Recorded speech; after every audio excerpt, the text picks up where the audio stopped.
Psaume 78.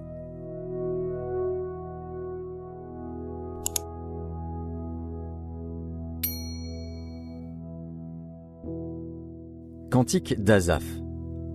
Mon peuple, écoute mes instructions. Prêtez l'oreille aux paroles de ma bouche. J'ouvre la bouche par des sentences, je publie la sagesse des temps anciens. Ce que nous avons entendu, ce que nous savons, ce que nos pères nous ont raconté, nous ne le cacherons point à leurs enfants. Nous dirons à la génération future les louanges de l'Éternel, et sa puissance et les prodiges qu'il a opérés. Il a établi un témoignage en Jacob, il a mis une loi en Israël, et il a ordonné à nos pères de l'enseigner à leurs enfants, pour qu'elle fût connue de la génération future, des enfants qui naîtraient, et que, devenus grands, ils en parlassent à leurs enfants, afin qu'ils missent en Dieu leur confiance, qu'ils n'oubliassent pas les œuvres de Dieu, et qu'ils observassent ses commandements, afin qu'ils ne fussent pas, comme leur père, une race indocile et rebelle, une race dont le cœur n'était pas ferme, et dont l'esprit n'était pas fidèle à Dieu. Les fils d'Éphraïm, armés et tirant de l'arc, tournèrent le dos le jour du combat. Ils ne gardèrent point l'alliance de Dieu, et ils refusèrent de marcher selon sa loi. Ils mirent en oubli ses œuvres, ses merveilles qu'il leur avait fait voir. Devant leur père, il avait fait des prodiges, au pays d'Égypte, dans les campagnes de Tsoan. Il fendit la mer et leur ouvrit un passage, il fit dresser les eaux comme une muraille. Il les conduisit le jour par la nuée, et toute la nuit par un feu éclatant. Il fendit des rochers dans le désert, et il donna à boire comme des flots abondants. Du rocher il fit jaillir des sources, et couler des eaux comme des fleuves. Mais ils continuèrent à pécher contre lui, à se révolter contre le Très-Haut dans le désert. Ils tentèrent Dieu dans leur cœur, en demandant de la nourriture selon leurs désirs. Ils parlèrent contre Dieu, ils dirent « Dieu pourrait-il dresser une table dans le désert ?» Voici, il a frappé le rocher, et des eaux ont coulé, et des torrents se sont répandus. Pourra-t-il aussi donner du pain ou fournir de la viande à son peuple? L'Éternel entendit, et il fut irrité. Un feu s'alluma contre Jacob, et la colère s'éleva contre Israël, parce qu'ils ne crurent pas en Dieu, parce qu'ils n'eurent pas confiance dans son secours. Il commanda aux nuages d'en haut, et il ouvrit les portes des cieux. Il fit pleuvoir sur eux la manne pour nourriture, il leur donna le blé du ciel. Ils mangèrent tous le pain des grands, il leur envoya de la nourriture à satiété. Il fit souffler dans les cieux le vent d'Orient, et il amena par sa puissance le vent du Midi.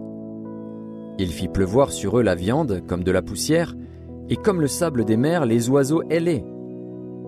Il les fit tomber au milieu de leur camp, tout autour de leur demeure. Ils mangèrent et se rassasièrent abondamment.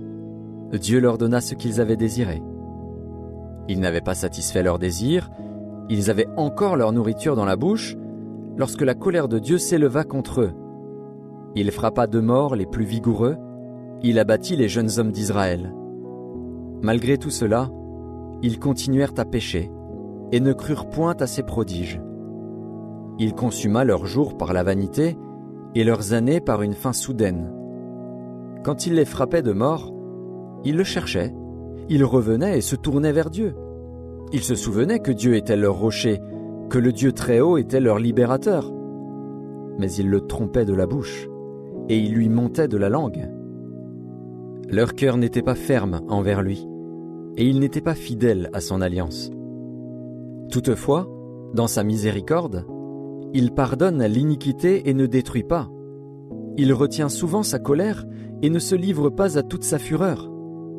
Il se souvient qu'il n'était que chair, un souffle qui s'en va et ne revient pas.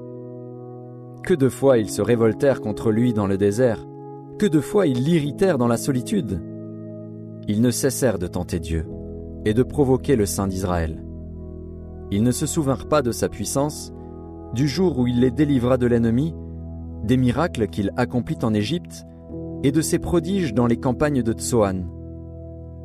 Il changea leur fleuve en sang, et ils ne purent en boire les eaux.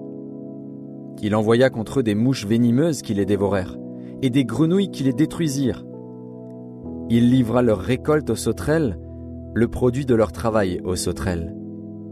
Il fit périr leurs vignes par la grêle, et leurs sycomores par la gelée. Il abandonna leur bétail à la grêle, et leurs troupeaux au feu du ciel.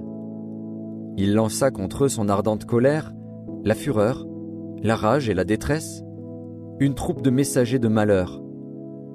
Il donna libre cours à sa colère. Il ne sauva pas leur âme de la mort, il livra leur vie à la mortalité. Il frappa tous les premiers-nés en Égypte, les prémices de la force sous les tentes de Cham. Il fit partir son peuple comme des brebis, il les conduisit comme un troupeau dans le désert. Il les dirigea sûrement pour qu'ils fussent sans crainte, et la mer couvrit leurs ennemis. Il les amena vers sa frontière sainte, vers cette montagne que sa droite a acquise. Il chassa devant eux les nations, leur distribua le pays en héritage, et fit habiter dans leurs tentes les tribus d'Israël. Mais ils tentèrent le Dieu Très-Haut et se révoltèrent contre lui, et ils n'observèrent point ses ordonnances. Ils s'éloignèrent et furent infidèles, comme leur père, ils tournèrent comme un arc trompeur. Ils l'irritèrent par leurs hauts lieux, et ils excitèrent sa jalousie par leurs idoles. Dieu entendit, et il fut irrité. Il repoussa fortement Israël. Il abandonna la demeure de Silo, la tente où il habitait parmi les hommes. Il livra sa gloire à la captivité et sa majesté entre les mains de l'ennemi. Il mit son peuple à la merci du glaive et il s'indigna contre son héritage. Le feu dévora ses jeunes hommes et ses vierges ne furent pas célébrées. Ses sacrificateurs tombèrent par l'épée et ses veuves ne pleurèrent pas. Le Seigneur s'éveilla comme celui qui a dormi, comme un héros qu'a subjugué le vin. Il frappa ses adversaires en fuite, il les couvrit d'un opprobre éternel. Cependant il rejeta la tente de Joseph, et il ne choisit point la tribu d'Éphraïm. Il préféra la tribu de Juda, la montagne de Sion qu'il aimait. Et il bâtit son sanctuaire comme les lieux élevés, comme la terre qu'il a fondée pour toujours. Il choisit David, son serviteur, et il le tira des bergeries. Il le prit derrière les brebis qui allaitent, pour lui faire paître Jacob, son peuple, et Israël, son héritage. Et David les dirigea avec un cœur intègre, et les conduisit avec des mains intelligentes.